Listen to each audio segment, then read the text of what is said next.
Hey everyone, so I know it's been a little bit since I last updated.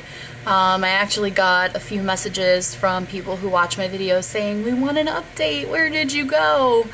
So right now I am 10 days past trigger, and I'm not really sure when I ovulated after my trigger. Obviously it was either 24 hours or 36 hours or 48 hours max afterwards, so I am technically 8 DPO or 9 DPO. I'm not sure, but I'm still pretty early on.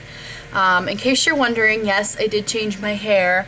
I was just getting tired of having to keep up with the blonde, and I decided to go back to dark hair. So just wanted to let you know that in case you were confused. 10 days past trigger, I have been on progesterone suppositories.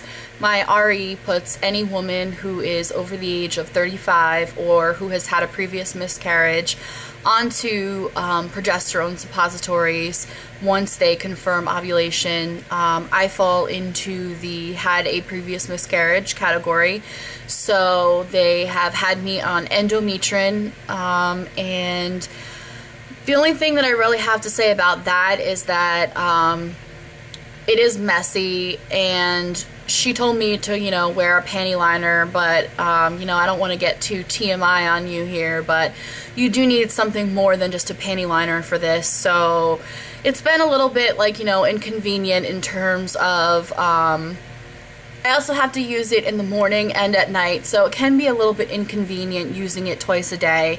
Other than that, it's really confusing as to what I could be feeling that is pregnancy symptoms or from the progesterone suppositories, and I kind of almost wish that I wasn't on the suppositories so that I could know that it was actually my body and you know, not the medicine.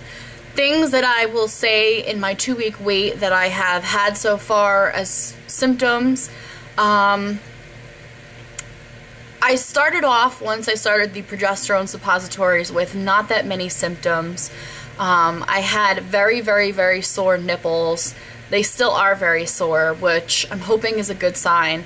In fact, they're actually maybe more sore than they were when I first started it, so that I think is a little bit different or off for my body. Again, could just be the suppositories. I have had headaches lately.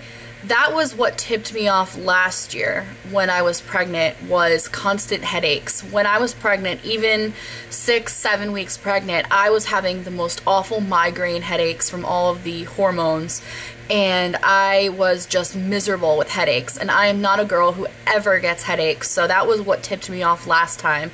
But again, it could be the progesterone through my body, so it's so hard to really know. Other than that, I've been literally exhausted. I have just been sleeping like crazy. I have really just been taking naps every single day. Even when I nap, I end up going to bed and sleeping for a good 14 or 15 hours.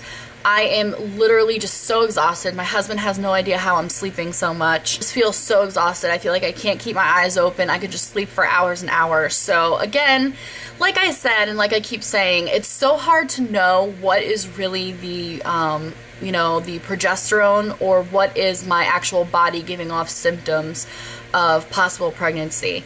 As of right now, I have had so many people tell me just stay positive, but there's a fine line between wanting to, you know, stay positive and then not have an expectation that, yes, I'm gonna get pregnant, and then you're completely crushed when you find out that you're not.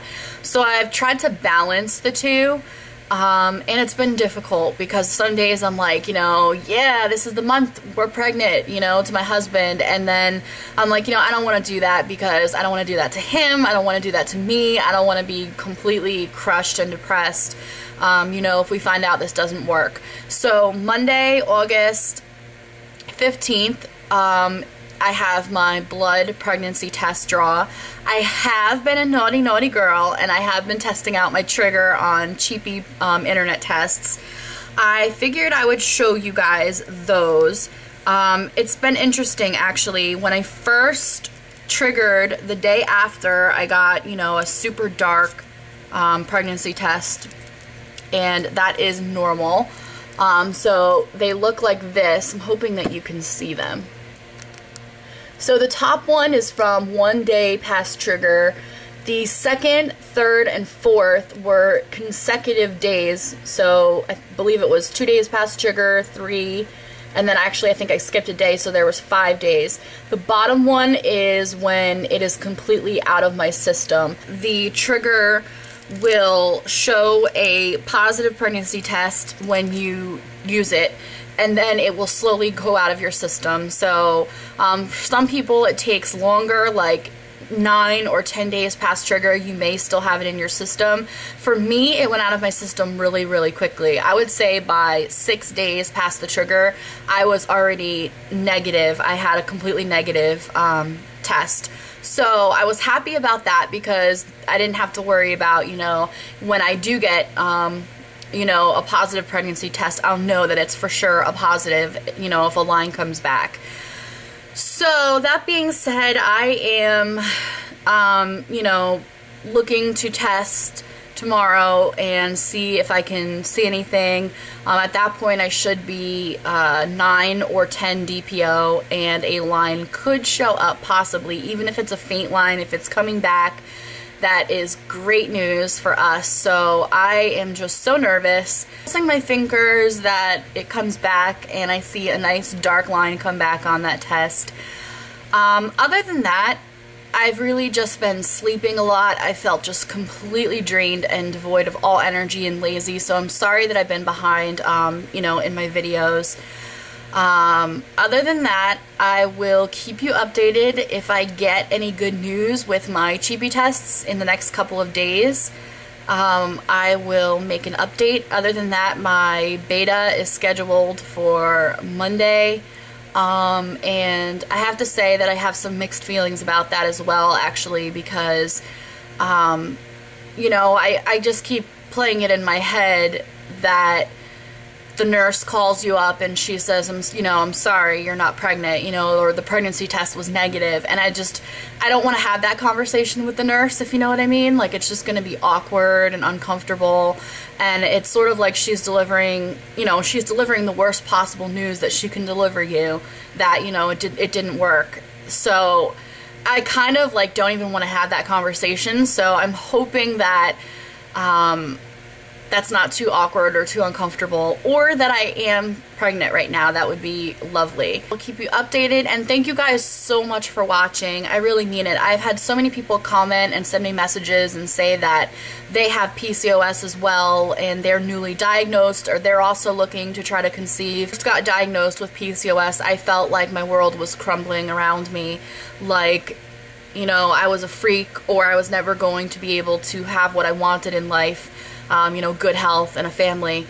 And if I can help out even one woman just by uploading videos, giving her information, or just making her feel less alone and giving her some hope, then it just makes me feel like I'm doing something about it. So thank you for watching, and I will be back hopefully with a BFP.